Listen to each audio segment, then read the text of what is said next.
Sveti oče je med današnjo splošno avdienco nadaljeval s katehezami o družini in tokratno namenil otrokom. Ti so, kot je zatrdil, najlepši sad blagoslova, ki ga je stvarnik dal moškemu in ženski.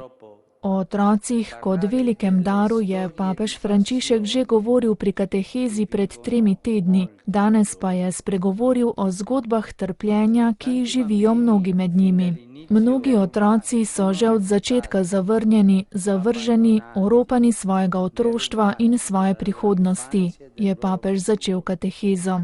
Nekdo, kot da bi to hotel upravičiti, bi si celo upal reči, da je bila napaka dati jih na svet. To pa je po papeževih besedah sramotno. Ne nalagajmo otrokom svoje krivde.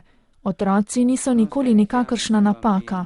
Njihova lakota ni napaka, kot to ni njihova revščina, njihova šibkost, njihova zapuščenost. Napaka prav tako ni njihovo neznanje in nesposobnost.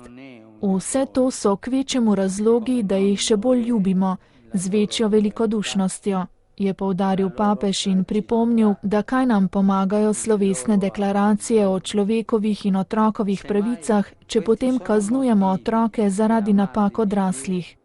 Vsi odrasli so po Frančiškovih besedah odgovorni za otroke in zato mora vsak storiti tisto, kar lahko, da bi se omenjene razmere, torej trpljenje otrok, spremenile.